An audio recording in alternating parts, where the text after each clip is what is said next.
everyone, and welcome back to the Keep Productive YouTube channel. Today I am with Tiago for our final video. Our final video is all about Notion, so it's going to be quite an interesting chat. We've both had good touch points with Notion, and we're going to be diving into the sort of our thoughts on the application in just a short roundup. Yeah, so Notion, obviously Notion's something that we have both sort of discovered, and you have mentioned it a little bit before on the blog, right?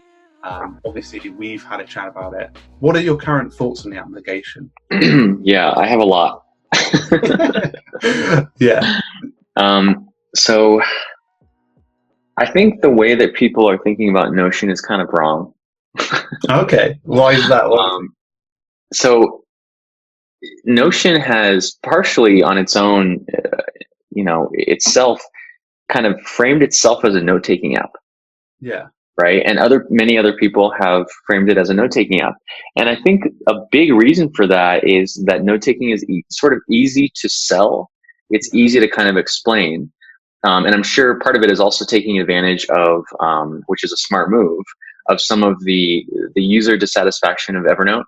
Some of the people and there's a lot of them that aren't kind of happy with the product. And there's been a little bit of an exodus, I think. I know Notion built like an automated Evernote importer, which I thought was a very direct move. But I think from my experience with Notion, it is not a note-taking app at all.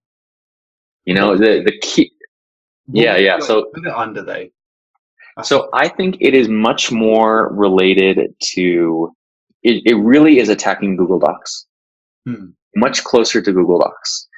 Google Docs, originally was attacking Microsoft Word. So they were just like word processing, but now in the cloud.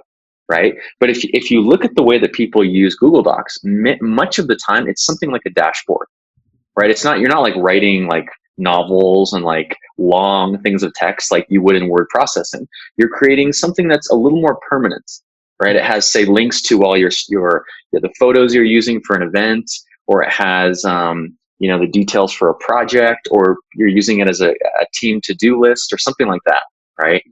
And I think Notion is actually serving that market. Basically, people who are using Google Docs kind of in a sort of hacking it. And they're really, I don't even know what you would call this market, like the productivity dashboard market or the productivity documentation market. Modular market, right? That's what it's like, what does that even mean? We have to maybe you should invent the term that's popularized. Yeah, I will try. But the way that I see it is like, I feel like it's going to be the stepping stone to AI. What do you think? How so? Well, because we've like traditionally done stuff in like a really structured way, whereas we've been introduced to this modular productivity where you can like build whatever you want. But once they add, well, not once Notion add, but once in say 5-10 years, there's that automation element and AI element that understands what you do during your day, then that dashboard then becomes the system.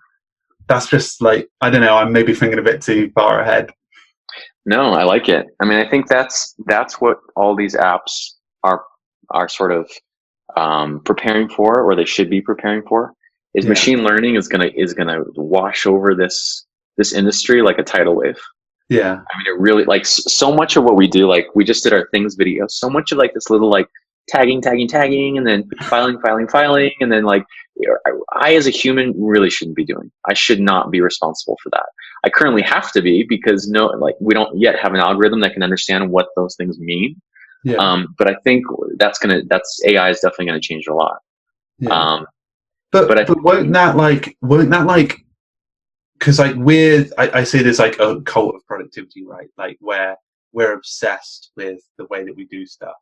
Won't that totally erase that? Well, for some of us. Yeah. Hopefully not you and me. I mean, I think what's going to happen is what's always happened is we're going to have to elevate our, work on higher order, more complex, more creative things. Yeah. I mean, in the old days, the productivity experts were like, how to oil the keys on your typewriter. Yeah. That was productivity tips probably in the 1920s. Yeah. Today we're talking more about your project list, how to define goals, things like this. In the future, it's going to be like how to design your personal AI assistant algorithm and customize it for your own workflow.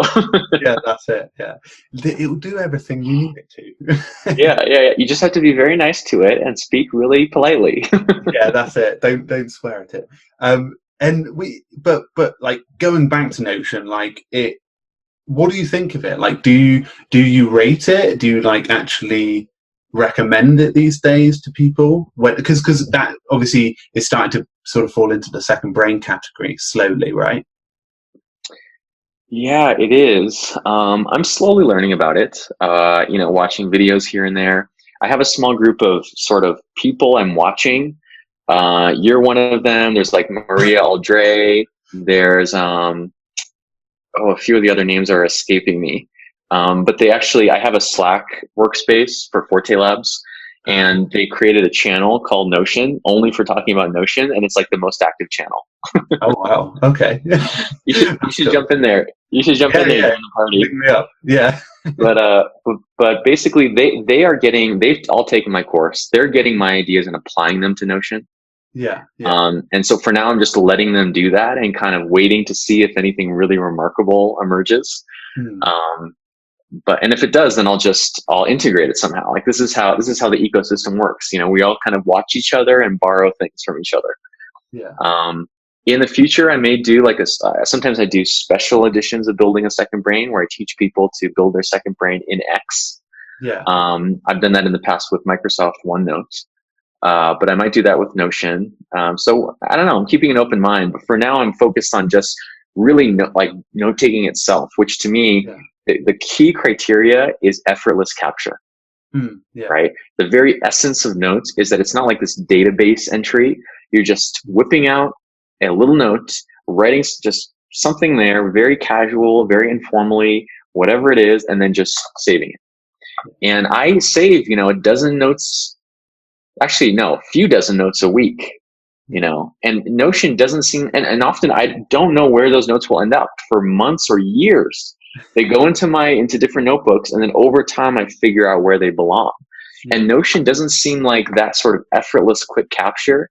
It seems like it's significantly less emphasized. Yeah, at the moment it's lacking. It's not got the Evernote quality web clipper. It doesn't have the offline abilities. It doesn't have email capture or forwarding. It does lack those things, and that's where I think for like hardcore productivity people in the community, that's why a lot of people aren't fully moving over. But when they do add them and automations come, like Zapier integrations in it and all that, I think that's going to where it goes a bit crazy. Yeah, definitely. Interesting. Really? Yeah, and you got to go to the offices and meet the team. I mean, I think they're like a really nice bunch of people. I think we can agree on that, right? Oh yeah, super nice people. I met up with their new head of, actually not really new anymore, but their head of marketing, Camille. She was very nice, and had lunch with them and chatted productivity. It's very weird and funny that there's only like 20 of them or so, and we're sitting in this like warehouse office in the Mission in San Francisco, and it's like there's like a lot of people using the thing that is being built in this very room. Yeah. No, that's a good thing, because like you look over the screens and it's all like Notion. But what I quite like, I think I don't know, like once people get it, like I've seen people just like use it in such amazing ways, and I totally missed out on like pre Evernote, but when sort of I at least saw Evernote was being used in so many different exciting ways that people were like, wow, this is incredible. And I think that's this era, and I'm excited to see where it goes. Do you think? Oh yeah, I mean, there's no doubt that Notion is the new hot kid on the block. Yeah. And I think if they continue to execute like they've been executing, they have a very clear shot at being the dominant idea management platform, like no question. Yeah. The question is, I have a number of doubts on this all-in-one productivity platform idea. Yeah. Okay. I think as you do more with productivity and your work gets more complex, you tend to use more tools, not less. Yeah. And I don't know if that framing is going to be the best. And of course, there's going to be challengers. Like the more successful Notion is, the more that the big tech companies, new startups, Evernote, and the established ones are going to eye them and start to borrow ideas. None of this happens in a vacuum. They all kind of influence each other. So I'm just excited that I'm not building a tool. I can just sit back, whatever, just bat it out. Yes. One final question before we sign off the Tiago Forte week. Evernote, where do you think it's going? And because they've been spending a lot of time trying to develop features behind the scenes and release it and sort of build that stability again. Where do you see it in a year's time? Yeah, I sat down recently with Ian. I met up with Ian at their offices. There's no like secret knowledge. I have no, advanced knowledge of anything. But they're really focused on the fundamentals of the platform, which if you were listening to the video, you'll know, is for me, the most essential thing is like the core user experience. That's one reason that there's not a ton of new features, not a lot of sort of advancement. And I like that Ian is very product centric. He's very in the innards of the product, into the technology and the implementation, into how it actually works, which I think is critical.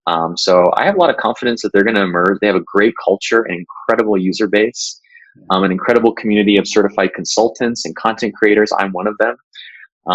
And those things don't go away so easily. I really wouldn't count Evernote out. Yeah, that's it. I'm also one of them too, but I do more scaremongering than I do. So the thing is, I've realized in the last couple of months, I definitely need to do more like solid videos on how to use Evernote, because it is a great tool. And like you said, it is a reliable, brilliant note taker. So it's good news. Yeah. It takes so many years for a tool to become mainstream.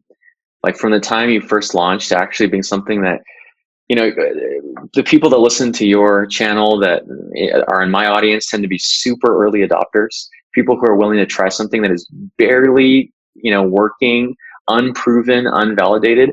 I work a lot with, like a big insurance company in like Milwaukee, right? They're years away from adopting anything like Notion. Right. It's like you have to step back a little bit from your bubble sometimes and realize that most people don't obsess about technology 24/7. And that's why I think I'd rather stick to I'm not an early adopter, paradoxically, when it comes to productivity apps. I want the last generation that is completely figured out and completely mature. And I'll wait until the next generation is mature before moving to it. That's it. I'll do the search and then I'll report back. All right. Nice. Brilliant. Tiago, where can everyone find you? Because we've done our 3 videos. We've spent an hour talking. It's been great. And where can people find you after the talk? I'm most active on Twitter at Forte Labs. That's also my website, fortelabs.co. And there you can find links to my course, Building a Second Brain, which is buildingasecondbrain.com. That's really my main focus is helping people use these tools to not just be more productive, but to build a almost literal second brain with all the incredible benefits that entails. So I encourage them to reach out to me. Amazing. Thank you, honestly, for taking the time out. It's been really great, and I'm dead excited to release these. So, and I think people will really take value from them. So, head on with your day, and I'll talk to you soon. Yeah. It's been really, really good talking to you, Francesco. Really had a good time. Me too. All right. I'll see you soon. Yeah. Okay. See you, man.